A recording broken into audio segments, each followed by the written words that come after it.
અઘોર નગારા વાગે ભાગ 1 લેખક મોહનલાલ અગ્રવાલ પ્રકરણ 11 રક્તપાન વાચક મિત્રો, આ સાધના અંગેના ઉલ્લેખમાં અમુક બાબતો સાધુ મર્યાદાના કારણે જાહેર કરવામાં નથી આવી. અમુક ગુપ્ત ભેદથી હું પણ જાણું છું. નાગાજી એક સરખા પ્રવાહથી રજૂઆત કરી રહ્યા હતા. હું અનિમેષ તેમની વાત ધ્યાનપૂર્વક સાંભળી રહ્યો હતો. નાગાજીએ તેમની વાતનો દોરો આગળ લંબાવ્યો. મેં ત્રણેય સાધના ખૂબ કષ્ટ વેઠીને સાધ્ય કરી લીધી. મારા જીવનનો એક જ હેતુ હતો, મારા શત્રુઓને મોતને ઘાટ ઉતારવા. આ સિવાય કોઈ જ મહત્વાકાંક્ષા મારા માટે ન હતી. મેં નીલ પર્વતની કંદરાઓમાં જ મારા શત્રુઓના સમાચાર કર્ણપિશાચીની દ્વારા મેળવી લીધા. તેઓ 4 પૈકીનો એક અલાહાબાદની બહાર હતો. બાકીના 3 અલાહાબાદમાં જ હતા. હું ધારું તો ત્યાંથી જ તેમને મારી શકતો, પરંતુ મારે તેમને પડકારીને મારવા હતા. તો જ મારા મનને સાંત્વના મળે. હું 10 દિવસ કામાક્ષી દેવીમાં જ રોકાયો. એ દરમિયાન ઉદયનાથજીએ મને પ્રાપ્ત કરાવેલ સિદ્ધિનો અકારણ ઉપયોગ નહીં કરવા જણાવ્યું. મેં તેમને વચન આપ્યું કે હું આ કાર્ય પૂરું કરી કદી પણ અકારણ આ ત્રણેય સાધનોનો ઉપયોગ નહીં કરું. મેં ઉદયનાથજીને કહ્યું, હું આ કાર્ય પૂરું કરી પછી આપની પાસે આવીશ. અહીં 3 મહિના રહી પછી આપની આજ્ઞા પ્રમાણે કરીશ. ઉદયનાથજીએ વાત્સલ્ય ભાવે આશીર્વાદ આપીને મને વિદાય કર્યો. ત્યાંથી પગપાળા ચાલીને ગૌહાટી આવ્યો. ત્યાંથી ટ્રેન પકડી અલ્હાબાદ પહોંચ્યો. અલ્હાબાદથી થોડી દૂર ઝૂસી સ્ટેશન પર હું ઉતરી ગયો. ઝૂસીનું સ્મશાન મેં રહેણાંક માટે પસંદ કર્યું. સ્મશાનમાં જઈ રાત્રે ચંડ ભૈરવ તથા કપાલી ભૈરવનું અનુક્રમવાર આહવાન કરી મેં મારું અહીં આવવાનું પ્રયોજન જાહેર કર્યું. તેમણે કહ્યું, તમે શબ્દ આપો તે રીતે કાર્ય થશે. મેં 2 દિવસ રોકાઈને જરૂરી સામગ્રી એકત્ર કરી લીધી. ઝૂસીના નિર્જન સ્મશાન ઘાટ ઉપર ભૂલે ચૂકે જ ક્યારેક કોઈ મૃતદેહ અગ્નિ સંસ્કાર માટે આવતો, જે મારા માટે શાંતિજનક હતું. બધી તૈયારી કરીને ત્રીજા દિવસે હું અલ્હાબાદ સિટીમાં પહોંચ્યો. મેં સૌ પહેલાં મારા 4 શત્રુઓ ગોપાલ ટંડન, ભેરુમલ, વિરેન્દ્ર મહેરા અને દેવચંદ બંસલમાંથી ભેરુમલની મુલાકાત લીધી. તે મારા કુટુંબને છિન્ન ભિન્ન કરનાર મુખ્ય આયોજક હતો. બળાત્કાર કરવામાં પણ તે પહેલો હતો. મને સાધુ વેશમાં તે ઓળખી શક્યો નહીં. મારું કૃશ થઈ ગયેલું શરીર, વધેલી દાઢી અને જટાઈમાળા મૂળ સ્વરૂપને ફેરવી નાખ્યું હતું. હું તેના ઘરે પહોંચ્યો ત્યારે તે તેની બેઠકની બહાર બેઠી હાથ મોં ધોઈને કોગળા કરી રહ્યો હતો. બપોરની ઊંઘ પૂરી કરીને બહાર આવ્યો હશે તેવું મેં અનુમાન કર્યું. તેના અંદર ગયા બાદ મેં તેના આંગણા પાસે તેના કોગળા દ્વારા ભીની થયેલી માટી એકઠી કરીને કપડામાં બાંધીને મૂકી દીધી. મેં અવાજ કર્યો, ભેરુમલ. તેણે બહાર આવીને કહ્યું, કોણ? તે મારો ચહેરો જોઈ કંઈક યાદ કરવા પ્રયત્ન કરી રહ્યો હતો. મેં મારી ઓળખાણ આપી ત્યારે આશ્ચર્યથી તેની આંખો પહોળી થઈ ગઈ. તેણે વ્યંગમાં કહ્યું, અરે વકીલ સાહેબ, તમે! હું તો માનતો હતો કે તમે ત્રિવેણી સંગમમાં સમાધિ લઈ લીધી હશે. મારો ક્રોધાગ્નિ ભભૂકી ઉઠ્યો. મેં તેને કહ્યું, ભેરુમલ, આજથી ત્રીજા દિવસે હું તને એવું ભયાનક મોત આપીશ જેને જોઈ યમદૂતો પણ તને લઈ જવા તૈયાર નહીં થાય. તેણે મારી મજાક કરતા કહ્યું, વકીલ સાહેબ, તમે ચુકાદો તો તમારી તરફેણમાં નથી લાવી શક્યા તો મોત કેવી રીતે લાવી શકશો? હવે ભીખ માગીને પેટ ભરો અને ધમકીઓ આપવી છોડી દો, નહીં તો જેલના સળિયા પાછળ બધું ભૂલી જશો. એક તો તેના માટે મને તિરસ્કાર અને ઘૃણા તો હતી જ, તેમાં તેણે આવું વર્તન કરી મને છંછેડી મૂક્યો. હું ત્યાંથી સીધો જ ઝૂસી આવ્યો. સાંજ સુધીમાં સ્મશાન પહોંચી ગયો. મધ્યરાત્રિએ મેં ચંડ ભૈરવનું આહવાન કરી મહિષ ચર્મ ઉપર બેસી મારણ ક્રિયા શરૂ કરી. ભેરુમલના કોગળાથી ભીની થયેલી માટી સ્મશાનમાં પાથરી તેનું ચિત્ર બનાવ્યું. ચિત્રની છાતીના ભાગ ઉપર તેનું નામ વિષની શાહીથી લખ્યું. આટલી ક્રિયા કરી કર્ણપિશાચીનું સ્મરણ કરતા તેની હાજરી થઈ. મેં તેને ભેરુમલની દિશા, નામ અને ગૃહ પ્રવેશનો ખ્યાલ આપી તેના કલાકના સમાચાર પહોંચાડવાની કામગીરી આપી. સ્મશાનના કોલસા લઈ તેને ભેરુમલના ચિત્ર ઉપર મૂકી અગ્નિ પ્રજ્વલિત કર્યો. વાંદરાના પગના નળામાંથી બનાવેલા 4 ખિલ્લા તેના હાથ પગમાં ઠોકી દીધા, જેથી તેનું સ્તંભન થઈ જાય. ત્યારબાદ ચિત્ર ઉપર આહવાન થયેલા ચંડ ભૈરવને 3 દિવસ સુધી પ્રવેશ કરી જે પ્રમાણે હું ઈચ્છું તેવી પીડા આપીને મારી નાખવાનો આદેશ આપ્યો. ચંડ ભૈરવે ભેરુમલના ચિત્રમાં પ્રવેશ કરતાની સાથે જ માટીનો રંગ ઘેરો જાંબુડી થઈ ગયો. સુમસામ ઉજ્જડ સ્મશાનમાં મારા સિવાય કોઈ ન હતું. મારી સામે ભૂતકાળ તરવા લાગ્યો. મારી પત્નીનો ટીંગાયેલો મૃતદેહ, મારા બાળકોની આંસુભીની આંખો, ભેરુમલની નિર્લજ્જતા યાદ આવતા મારામાં ક્રોધાગ્નિ વ્યાપી ગયો અને મેં સોય અભિમંત્રિત કરીને ભેરુમલની જનનેન્દ્રિયના સ્થાન ઉપર ખોસી દીધી. કર્ણ પિશાચીની એક મિનિટના ખબર મને આપી રહી હતી. એવું લાગતું હતું કે જાણે મારી સામે જ ભેરુમલ તરફડિયા મારી રહ્યો છે. તેના ચિત્રમાં ખોસેલી સોયથી તેની જનનેન્દ્રિયમાં કારમી વેદના થવા લાગી અને પીડાથી તે વિહવળ બનીને ચીસો પાડવા લાગ્યો. હું સ્મશાનમાં મારા આસન ઉપર બેસી તેને મારી નાખતા પહેલા કેવી રીતે રીબાવવો તે વિચારી રહ્યો હતો. જે અંગથી તેણે મારી પત્નીનું શિયળ છીનવી લીધું ત્યાંથી જ મેં શરૂઆત કરી. સવાર સુધીમાં તો ભેરુમલે પીડામાંથી છુટકારો મેળવવા ડોક્ટરેને ત્યાં દોડધામ કરી મૂકી. ઘરના બધા તેને દવાખાનામાં દાખલ થવાનું કહી રહ્યા હતા, પરંતુ તેનું સ્તંભન કરેલું હોવાથી તે બધાને ના પાડતો હતો. બીજા દિવસે બપોરે મેં તેની જનનેન્દ્રિયને તીક્ષ્ણ હથિયારથી છેદી નાખી. એ સાથે જ ભેરુમલના શરીરમાંથી તે સુકાઈને ખરી પડી. આમ થવાથી તેણે બૂમો પાડીને ઘરના સભ્યોને કહેવાનું શરૂ કર્યું, હવે હું નહીં રહું.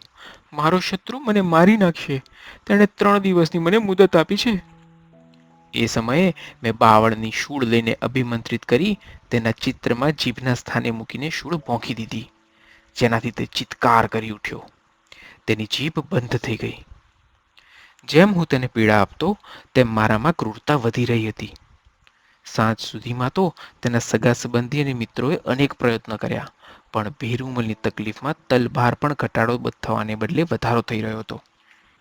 2-4 જણા ભૂવા ભરાડાને પણ લઈ આવ્યા. તેઓ ક્રિયા શરૂ કરે તે પહેલા જ ભેરુમલમાં રહેલા ચંડ ભૈરવે તેમને ભગાડી મૂક્યા.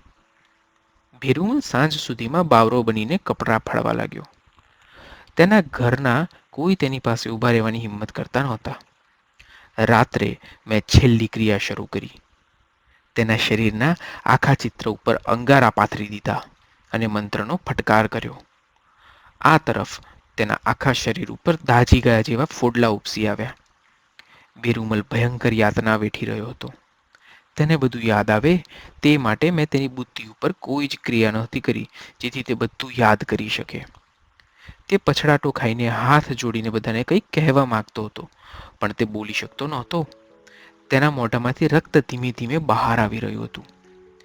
મધ્યરાત્રિએ મેં ભેરુમલના ચિત્ર પાસે મોઢું રાખીને ત્રાડ મારી, ભેરુમલ, મારા શબ્દો યાદ કર. કાલ સવારનો સૂરજ તારા માટે નહીં ઉગે. ચિત્રના કાન પાસે બોલાયેલા શબ્દો ભેરુમલ સાંભળીને થરથરી ઉઠ્યો. તેણે હાથ જોડ્યા, દિવાલો પાસે માથું પછાડ્યું, મૂક વિનંતીઓ કરી, પણ તેનું સાંભળનાર કે સમજનાર કોઈ ન હતું. સવારે 4 વાગે તેના ચિત્રના હૃદય ભાગમાંથી થોડી માટી ઉપાડી તેને ધતુરાના રસમાં અભિમંત્રિત કરીને ચોળી નાખી. આ તરફ ભેરુમલનું હૃદય ભીંસાઈને ફાટી ગયું. તેના મોઢામાંથી લોહીનો ફુવારો છૂટ્યો અને તે દુનિયા છોડીને ચાલી ગયો. સવારે તેના અગ્નિ સંસ્કાર સમયે હું હાજર હતો. ત્યાં હાજર રહેલા લોકોને હું પૂછી રહ્યો હતો કે આ ભાઈને શું થયું, કેમ કરતા ગુજરી ગયા. તેનો કોઈ જવાબ નહોતો. હું તેના એક શત્રુથી ખુશ થઈને એના મોતથી સ્મશાન પાછો ફર્યો. મારો પ્રથમ મારણ પ્રયોગ સફળ થયો હતો, તેથી મારો આત્મવિશ્વાસ અને ઉત્સાહ વધ્યો. મારું બીજું નિશાન હતો ગોપાલ ટંડન, જેના વિરુદ્ધ હું કેસ લડી રહ્યો હતો. કર્ણ પિશાચીની દ્વારા મને જાણવા મળ્યું કે તે બળાત્કાર સમયે મારી પત્નીના ગાલ ઉપર દાંત વડે પ્રહાર કરીને ઘાયલ કરી હતી અને નખ વડે સ્તનો ઉપર ઉઝરડા કર્યા હતા. તેને મારવાની મેં યોજના ઘડી કાઢી. બીજા દિવસે હું તેની દુકાને ગયો. મેં તેને કહ્યું, ગોપાલ, ઓળખ્યો મને? તે લુચ્ચો અને ખંધો હતો. તેણે ઝીણી આંખે મને જોઈને ઓળખી કાઢ્યો. ઓહો હો હો, વકીલ સાહેબ, તમે? તમારી આ દશા? બેસો બેસો, એમ કહી તેણે લુચ્ચું હાસ્ય કર્યું.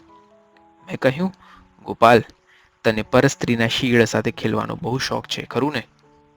તેણે ગૂંચવણ અનુભવતા કહ્યું, વકીલ સાહેબ, મારા વિશે તમને કોઈ ગેરસમજ છે, અથવા તો તમારી પત્નીના મૃત્યુથી તમારી બુદ્ધિ ભ્રમિત થઈ ગઈ છે. મેં કહ્યું, તારી વાત સાચી છે. મારી બુદ્ધિ ભ્રમિત થઈ ગઈ છે, એટલે જ તને તારો મૃત્યુ સંદેશ આપવા આવ્યો છું. તું ભાગ્યશાળી માણસ છે કે તારા મૃત્યુના સમાચાર તને 4 દિવસ પહેલા મળી રહ્યા છે. તેણે બનાવટી લાગણી દર્શાવતા કહ્યું, વકીલ સાહેબ, તમારી તબિયત બરોબર નથી જણાતી. લ્યો 50 પૈસા. ચા બેડી પીજો, થોડો આરામ કરજો અને અહીંથી સ્થળાંતર કરી નાખજો, જેથી તમને જૂના મિત્રોની યાદ ન આવે. મેં તેના લંબાયેલા હાથમાંથી 50 પૈસા લેતી વખતે તેના કાંડા ઉપરથી 2-3 વાળ એક ઝાટકે ખેંચી લીધા. તિરસ્કાર ભરી એક નજર તેની સામે કરી હું સ્મશાન આવી પહોંચ્યો. મધ્યરાત્રિએ મેં યોજના અમલમાં મૂકી.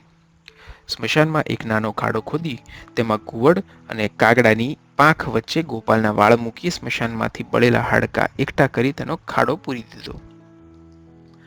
તેના ઉપર ખેરના લાકડાનો અગ્નિ પ્રજ્વલિત કરી કપાલી ભૈરવનું આહવાન કર્યું. કપાલી ભૈરવની હાજરી થતાં મેં આદેશ આપતા કહ્યું, મારો વેરી ગોપાલ રંડન અહીંથી ઉત્તર દિશામાં રહે છે. તેના મકાનનો પ્રવેશ પૂર્વ દિશાએ છે. તેની માનું નામ કિશોરી દેવી છે. તેને માનસિક આઘાત આપી ઘોર પીડા ઊભી કરો અને આજથી ચોથા દિવસે તેને ચૂસી લઈને તેનું જીવન સમાપ્ત કરો. આમ આદેશ આપી કપાલી ભૈરવનું આહવાન દાટેલા વાળમાં ઉતાર્યું. ગોપાલના વાળનું માધ્યમ પકડી કપાલી ભૈરવે ગતિ પકડી. સાથે કર્ણ પિશાચીની પણ રવાના થઈ. ગોપાલ એકાએક ઊંઘમાંથી ઝબકીને જાગી ગયો. તેના શરીરમાંથી શબ જેવી દુર્ગંધ આવતી હોય તેવું તેને લાગી રહ્યું હતું. તે નાહવા માટે બાથરૂમમાં દાખલ થયો.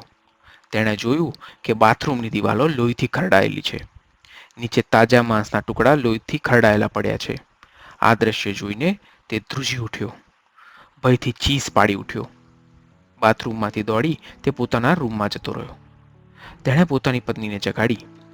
ગોપાલનો સફેદ પૂણી જેવો ચહેરો જોઈ તેની પત્ની સ્તબ્ધ થઈ ગઈ.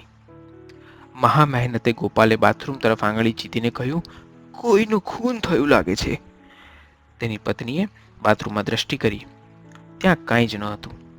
તેણે આશ્વાસન આપતા ગોપાલને કહ્યું, તમે દુઃસ્વપ્ન જોયું હશે. કર્ણ પિશાચીનીના સમાચારથી હું સ્મશાનમાં બેસીને આ પ્રસંગનો આનંદ માણી વેરવૃત્તિને સંતોષી રહ્યો હતો. ગોપાલ ઊંઘી ન શક્યો. તેની બુદ્ધિ થાકીને ખીણ થવા લાગી. બીજા દિવસે સવારે તે બહાર નીકળ્યો અને આવતા જતા વાહનો તેના ઉપર ચડી જશે તેવો તેને ભય લાગી રહ્યો હતો. રસ્તાના વળાંકો પસાર કરતા તેને કલાકો વીતી ગયા. સાંજે દુકાને પહોંચવાના બદલે તે અસ્થિર હાલતમાં ગંગા કિનારે ભટકી રહ્યો હતો.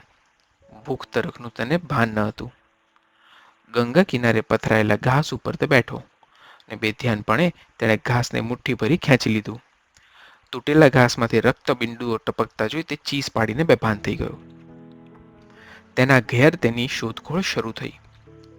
બીજા દિવસે સવારે તે બેભાન હાલતમાં ગંગા કિનારે મળી આવ્યો. તેને ઘરે લાવી સારવાર શરૂ કરી. આખો દિવસ તે બેભાન અવસ્થામાં બકતો રહ્યો. સાંજે તેના શરીરમાં તાવ દાખલ થયો. એ સાથે સડેલા માંસની દુર્ગંધ આવવી પણ શરૂ થઈ. ગોપાલના શરીરમાંથી આવતી દુર્ગંધના કારણે ઘરનું વાતાવરણ ગમગીન અને ભયજનક થવા લાગ્યું. તેના ઘરના માણસો દુર્ગંધ સહન કરીને પણ તેની સારવાર કરી રહ્યા હતા. મધ્યરાત્રિએ ભયાનક ચીસ મારીને તે ઊભો થઈ ગયો. તેની પત્ની ડરીને સ્તબ્ધ થઈ ગઈ. તેનો ભાઈ, મા બાપ સૌ ત્યાં આવી પહોંચ્યા. ગોપાલે સૌને ખુન્નસ ભરી નજરે જોઈને કહ્યું અને કોતાવેશમાં આવી તેણે પોતાના ચહેરા ઉપર નખ વડે ઊંડા ઉછરડા કર્યા. તેમાંથી ટપકતું લોહી જોઈ તે વધુ બેબાકળો બન્યો. તેણે પોતાના બંને હાથને એક જગ્યાએ નહીં અનેક જગ્યાએ બચકા ભરીને માંસ તોડી નાખ્યું. તેમાંથી નીકળતી લોહીની ધારા વડે તેનું આખું શરીર ખરડાઈ ગયું. તેના ઘરના સૌ શૂન્ય ઉપાય બની ગયા. રાત્રે 3 વાગે ગોપાલના ઘરમાં થતી રોકકળથી પડોશીઓ જાગી ગયા. તેઓ બધાએ એકઠા થઈને ગોપાલને દોરડા અને સાંકળથી બાંધી દીધો. બંધાયેલો ગોપાલ બધાની સામે ઘુરક્યા કરીને દાંતની ખખડાટી કરી રહ્યો હતો. ત્રીજા દિવસે તેના શરીરમાંથી અસહ્ય દુર્ગંધ છૂટવા લાગી. બહારના કે ઘરના કોઈ પણ તેના રૂમમાં જવાની હિંમત કરતા ન હતા. ગોપાલે તેની નિસહાયતાને વિવશ બનીને જોતો રહ્યો. શરીરમાં રહેલા તાવથી તેની આંખોમાં લોહી ઉતરી આવ્યું હતું. ભૂખ તરસથી પીડાયેલો ગોપાલ ભાંગી પડ્યો. સાંજે તેના કુટુંબીઓ 2 તાંત્રિકોને બોલાવી લાવ્યા. તાંત્રિકોએ કહ્યું કે કોઈ શક્તિશાળી વળગાડ છે, એને દૂર કરવા આખી રાત ઉપાય કરવા પડશે. ગોપાળ એમને જોઈને કંઈક કહેવા લાગતો હતો, પણ માનસિક અસ્થિરતાના કારણે કહી શકતો ન હતો. તેના માનસુ પટપટ ઉપર જ્યારે મારા શબ્દો યાદ આવતા ત્યારે તે હૃદયદ્રાવક ચીસ પાડી ઉઠતો, પણ બોલવા જતો ત્યારે સ્મૃતિહીન થઈ જતો.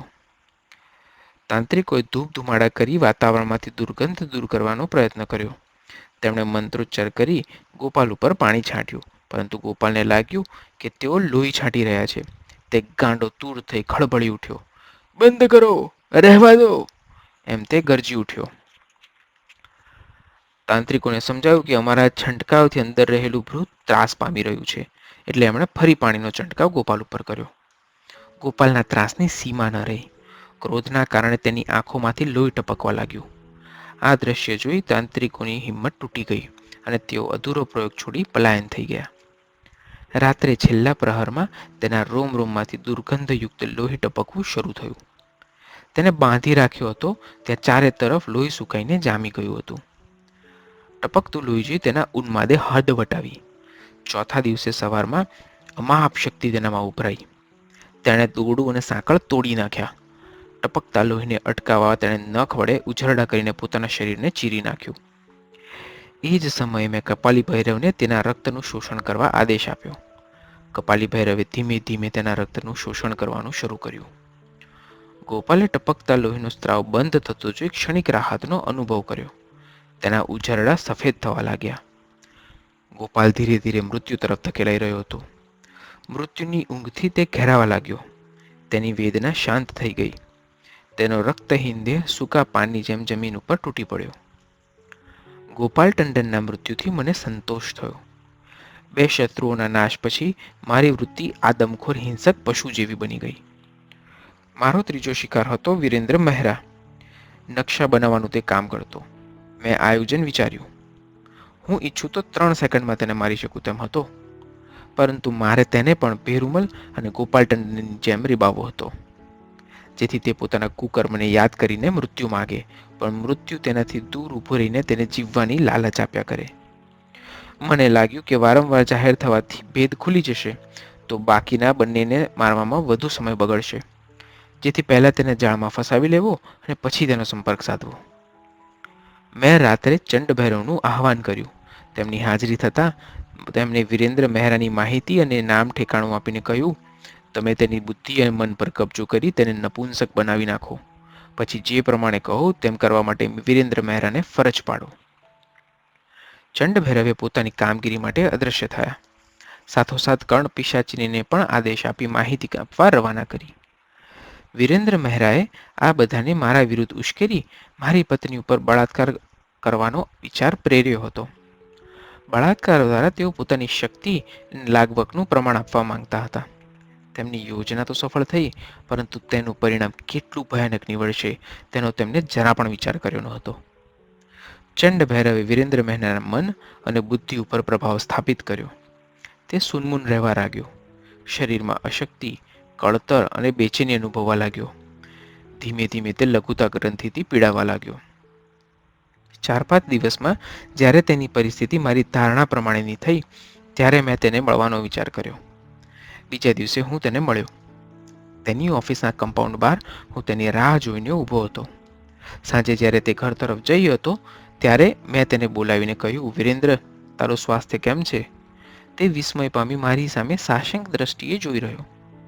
મેં કહ્યું, કેમ, જૂની અદાવત ભૂલી ગયો કે મને ભૂલી ગયો છે? તે થોથવાતો બોલ્યો, તમે તમે અહીં ક્યાંથી, અને આ વેશ પરિવર્તન શા માટે કર્યું છે? મેં હસીને કહ્યું, મારી વાત જવા દે. મેં સાંભળ્યું છે કે તારી તબિયત બગડી રહી છે અને તું નપુંસક થઈ ગયો છે. તે ઉશ્કેરાયો. તેણે કહ્યું, મારી અંગત બાબત વિશે ચર્ચા કરવાનો મેં તમને અધિકાર નથી આપ્યો. આવી બેહુદી અફવા ફેલાવીને તમે મારું કંઈ નહીં બગાડી શકો. મેં કહ્યું, મારા અંગત જીવનને રગદોડી નાખવાનો અધિકાર મેં તને પણ નહોતો આપ્યો. તે કયા કારણોસર મારી પત્નીને મારાથી છીનવી લેવાની વિકૃત યોજના બનાવી? વિરેન્દ્ર મહેરા મૂંઝવણમાં મુકાયો. તે કંઈક વિચારી રહ્યો હતો. પેરુમલ તથા ગોપાલ ટંડનના ભેદી મૃત્યુના સમાચાર તેને મળી ગયા હતા. તે તેમના ભેદી મૃત્યુ વિશે વિચારી રહ્યો. તેણે સ્વસ્થ થવાનો પ્રયત્ન કરતા કહ્યું, મારી પાસે આવી ફાલતુ વાતો માટે સમય નથી. એમ કહી તેને ચાલવા માંડ્યું. મેં તેને જતા જતા કહ્યું, વિરેન્દ્ર, તું તારા મૃત્યુ તરફ જઈ રહ્યો છે. તારી જીવનલીલા હવે ટૂંક સમય માટે જ છે. તે મારી વાત સાંભળવાની દરકાર કર્યા વિના ચાલી ગયો. હું ત્યાંથી ચૂસીના સ્મશાને પાછો આવ્યો. શાહોડીનો કાંટો લઈ તેને અભિમંત્રિત કરી બાજુ પર મૂક્યો. સ્મશાનની હાંડી લઈ તેના ઉપર વિરેન્દ્ર મહેરાનું નામ લખી ચિતાભસ્મથી તેનું મસ્તક દોરી ચંડ ભૈરવના મારણ મંત્રથી તિલક કર્યું. એ હાંડીમાં સ્મશાનના હાડકાં, રાખ, ચોકની માટી, શૂળ, કાંટા વગેરે ભરી જમીનમાંથી અડધી બહાર અને અડધી અંદર રહે તેમ દાટી દીધી. વિરેન્દ્ર મહેરાની જ્ઞાનેન્દ્રિયો તથા જ્ઞાન તંતુઓને શિથિલ કરવા માટે શાહુડીનો કાંટો હાંડીના પાછળના ભાગમાં જ્યાં કરોડરજ્જુનું જોડાણ હોય છે ત્યાં ભોંકી દીધો. એ ક્રિયા બાદ વિરેન્દ્ર મહેરાની માનસિક અવસ્થા વિકૃત થઈ બગડવા લાગી. તે કોઈ પણ ચીજવસ્તુને સ્પર્શ કરતો તેની લાગણી તેને થતી નહીં. કોઈ પણ સુગંધ કે દુર્ગંધને અનુભવી શકતો નહીં. એક ધારો અવિરત કર્કશ અવાજ તેને સંભળાવવો શરૂ થયો. તે બેબાકળો બનીને અશાંત થઈ ગયો. જ્યારે તે જમતો ત્યારે કોઈ પણ સ્વાદનો અનુભવ તેને થતો નહીં. ભૂખનું પણ તેને ભાન રહેતું નહીં. તેમજ ગમે તેટલું ખાઈ જવા છતાં તૃપ્તિની અનુભૂતિ થતી નહીં. મળમૂત્ર પણ આપોઆપ થવા લાગ્યા. ગાત્રો શિથિલ થઈને કાર્યક્ષમતા ગુમાવી રહ્યા હતા. ફક્ત તેની સ્મૃતિ તેને ભૂતકાળની યાદ અપાવવા માટે તેમજ દરેક પીડાના સાક્ષીત્વ માટે સજાગ રહેવા દીધી હતી. આ પરિસ્થિતિમાં તે ઘોર પીડાને સહન કરવા લાગ્યો. તે બધું જ જાણતો હતો કે આ બધું કયા કારણોસર થઈ રહ્યું છે, છતાં કોઈને કહી શકતો ન હતો. ઘરની 4 દિવાલોએ તેના શરીરને કેદરૂપ બની ગઈ અને શરીર પ્રાણ માટે કેદરૂપ થતું અનુભવી રહ્યું. આપ્તજનોને પોતાની અસહ્ય વેદના કહી શકતો ન હતો. ભય અને મૃત્યુના ભણકારે તેને જીવંત અવસ્થામાં મૃત્યુની અનુભૂતિ કરાવી દીધી. તે ઘર છોડી ભટકવા લાગ્યો. જ્યાં જતો ત્યાં લોકો તેને હડધૂત કરીને તિરસ્કારતા. શારીરિક રીતે તે શિથિલ થઈ ચૂક્યો હતો. તેની સ્મૃતિ તેને અસહ્ય યાતના આપી રહી હતી. આ તરફ હું સ્મશાનમાં મહિષચર્મ ઉપર સ્થિર આસને મારણ મંત્ર જપી રહ્યો હતો. જેમ મારી ઉગ્રતા વધી રહી હતી તેમ વિરેન્દ્ર મહેરાની આંતરિક પીડાઓ પણ વધી રહી હતી. તેનું લોહી, માંસ ધીમે ધીમે સ્મશાનમાં સ્થાપિત કરેલી હાંડીમાં ભરવા લાગ્યું. એ સાથે તેનું શરીર નિસ્તેજ બનીને શોષાવા લાગ્યું. એક દિવસ આવી દિશાશૂન્ય હાલતમાં દેવચંદ બંસલ તેને મળી ગયો. દેવચંદે તેને કહ્યું, વિરેન્દ્ર, તારી આ શું હાલત થઈ ગઈ છે? આ તને શું થવા બેઠું છે? વિરેન્દ્ર મહેરા દેવચંદને જોઈને ગળગળો થઈ ગયો. તે ખૂબ આક્રંદ કરીને રડવા માંગતો હતો, પરંતુ આંખની ગ્રંથિઓ તેના આંસુનો સ્ત્રાવ કરવા માટે તેની વેદનાને મદદ નહોતી કરતી. તે સૂકી આંખે પોતાની વેદના ઠાલવવા મથી રહ્યો. મહામહેનતે વિરેન્દ્ર ધ્રુજતા અવાજે તૂટક શબ્દોમાં કહેવા લાગ્યો, દેવચંદ, હું ટૂંક સમયમાં જ ચાલ્યો જઈશ અને મારા પછી તું પણ. કર્ણ પિશાચીની બંનેના વાર્તાલાપની માહિતી મને આપી. આવો પ્રસંગ બનવાની મારી ધારણા ન હતી. જો વિરેન્દ્ર ખુલાસો કરે તો દેવચંદ બંસલને છટકી જવાનો સમય મળી જાય. તેથી અનિચ્છાએ પણ મારે વિરેન્દ્રને મારી નાખવાની ફરજ પડી. મેં તરત જ પૂર્વે અભિમંત્રિત કરીને રાખેલા મહિષના આગલા પગના નળાને અભિમંત્રિત કર્યો. એ દરમિયાન વિરેન્દ્ર મહેરાએ દેવચંદને ક્ષીણ અવાજે છેલ્લી માહિતી આપવા લાગ્યો. તેણે કહ્યું, ભેરુમલ, ગોપાલ ટંડન આ કારણે જ મર્યા છે. હું બચી શકું તેમ નથી. વિરેન્દ્રનો શ્વાસ તૂટવા લાગ્યો. બોલવામાં તે શ્રમ અનુભવી રહ્યો હતો. તેની વાત સાંભળી દેવચંદ બંસલ ધ્રુજી ઉઠ્યો. વિરેન્દ્રે કહ્યું, દેવચંદ, તું બચવા માંગતો હોય તો ગમે ત્યાંથી વકીલ.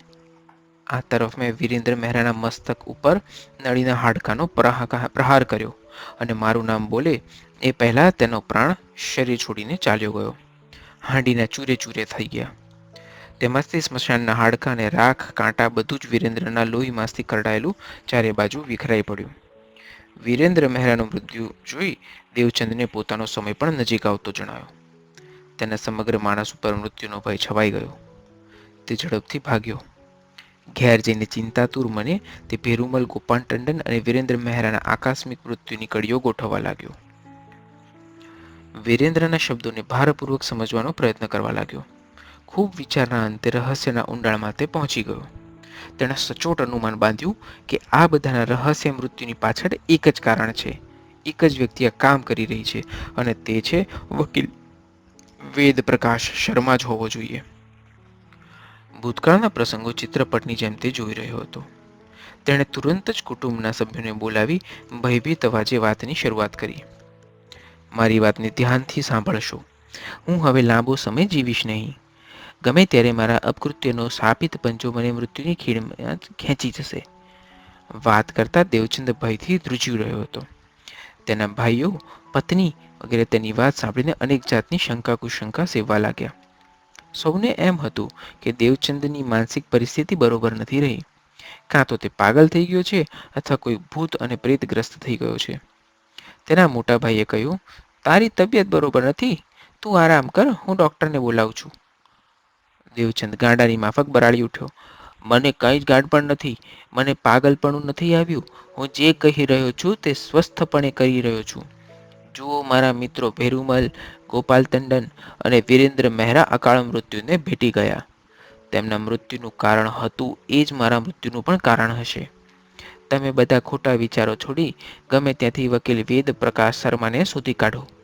વિરેન્દ્ર મહેરાએ મને છેલ્લા સમયે કહ્યું હતું કે તારે બચવું હોય તો ગમે તેમ કરીને વકીલ. આટલું બોલીને તે હંમેશ માટે ચાલી ગયો. તે વકીલનો અધૂરો અર્થ વેદ પ્રકાશ શર્મા સાથે જોડાયેલો છે. અમારા ઘોર કૃત્યનો બદલો વકીલ અમારા પ્રાણની આહુતિ આપીને જ લેશે. ત્રણની તો રાખ થઈ ગઈ. હવે તમે બધા મારા માટે કંઈ નહીં કરો તો મારી પણ આ જ હાલત થવાને બહુ સમય નહીં લાગે. પછી પસ્તાવો કરવાથી કશું નહીં થાય. દેવચંદ બંસલના કુટુંબીઓને વાતમાં તથ્ય જણાવ્યું. તેઓ બધા વાસ્તવિક કારણથી કંપી ઉઠ્યા અને બધા જ કાર્યો પડતા મૂકીને કુટુંબના સૌ લોકો તેમજ મિત્ર વર્ગ મારી શોધખોળમાં લાગી ગયા. આ તરફ મેં બધી માહિતી મેળવીને મારણ ક્રિયાની શીઘ્ર સંસાધન કર્યું. અગાઉ કરેલા મહેશ સાધનની ક્રિયા દ્વારા પાડાનું કાળજું સૂકું મેં જોડીમાંથી બહાર કાઢ્યું. તેમાંથી થોડો ટુકડો કાપીને તેમાં ઘુવડની જીભ અને આંખ ભેળવી પથ્થર ઉપર વાટીને ચૂર્ણ બનાવ્યું. તેમાં સ્વયં રક્તથી મેળવી માનવ આકારનું નાનું પૂતળું બનાવ્યું. તે પૂતળાને ઘુવડની કપાયેલી ચાંચ વચ્ચે ગોઠવી મહેશ મુંડ ઉપર સ્થાપિત કર્યું. આ બધી ક્રિયાઓ હું ઝડપથી કરી રહ્યો હતો. મેં કનિષ્ક આંગળી છેદી રક્તબિંદુઓને ઘુવડની ચાંચ ઉપર ટપકાવવા શરૂ કર્યા. સાથે જ કપાલી ભૈરવના આહવાન કરી મંત્રોચ્ચાર શરૂ કર્યા. કપાલી ભૈરવનું આગમન થતાં જ ઘુવડની કપાયેલી ચાંચ ખુલીને પહોળી થઈ ગઈ. તેની વચ્ચે રહેલું નાનું પૂતળું ચાંચ વચ્ચે ઊભું થઈ ગયું. મારી કપાયેલી આંગળીમાંથી ટપકતું લોહી પૂતળાને ભીંજવી રહ્યું હતું. કપાલી ભૈરવના મંત્રોચ્ચારમાં મારણ મંત્રનો સંપુટ કરી દેવચંદ બંસલના નામનો ઉચ્ચાર કરી 3 વાર ભયાનક ક્રોધપૂર્ણ ગર્જના સાથેનો મેં મંત્ર ફટકાર કર્યો. ઘુવડની ચાંચ બીડાવા લાગી. તેની વચ્ચે રહેલા પૂતળાના કચવાતા હાડકાનો અવાજ મને સંભળાયો. ઘુવડની ચાંચ બીડાઈ ગઈ. પૂતળું ભીસાઈને ફાટી ગયું. બીજી તરફ દેવચંદ ભયાનક દ્રશ્યો જોતો હોય તેમ ચારે તરફ જોઈ ધ્રુજી ઉઠ્યો. તે જમીન પર પટકાયો. તેની આંખો ખેંચાઈને બહાર આવી ગઈ. તેની જીભ મૂળમાંથી લટકીને બહાર આવી ગઈ. હૃદયદ્રાવક મૃત્યુ. ચીસ નાખીને તે મૃત્યુ પામ્યો. ઘરમાં કોઈ જ હતું નહીં. બધા જ મને શોધવા માટે પ્રયત્નો યોજી રહ્યા હતા. હું ઉત્થાપન ક્રિયા દ્વારા કરાર પ્રમાણે ભોગવિધિ કરી રહ્યો હતો. સાંજ પહેલા સ્મશાન છોડી દેવાનો મેં નિર્ણય કર્યો. દરેક ક્રિયાઓને સમેટી લેતા સાંજ સુધીનો સમય પસાર થાય તે અનિવાર્ય હતું. ઝડપથી દરેક ઉત્થાપન ક્રિયાને ક્રમવાર હું આટોપી રહ્યો. મારા શત્રુઓનો નાશ કરવાનો મને અદ્ભુત આનંદ હતો. રોમે રોમ સંતોષનો અનુભવ કરી રહ્યા હતા. કર્ણ પિશાચીની દ્વારા ક્ષણે ક્ષણના સમાચાર મળતા હતા. બીજી તરફ દેવચંદની પત્ની તેના બંને દિયર સાથે મંદિરના પૂજારી સાથે દેવચંદની રક્ષા માટે વાટાઘાટો કરી રહી હતી. પૂજારીએ કહ્યું, આવા પ્રકારના મારણ પ્રયોગો તાંત્રિક અઘોરી લોકો ચલાવી શકે છે. તેમજ રોકી પણ તેઓ જ શકે છે. કોઈ સ્મશાનમાં ઉઘડ બાવો મળી આવે તો તેના દ્વારા કંઈક ઉપાય થઈ શકશે.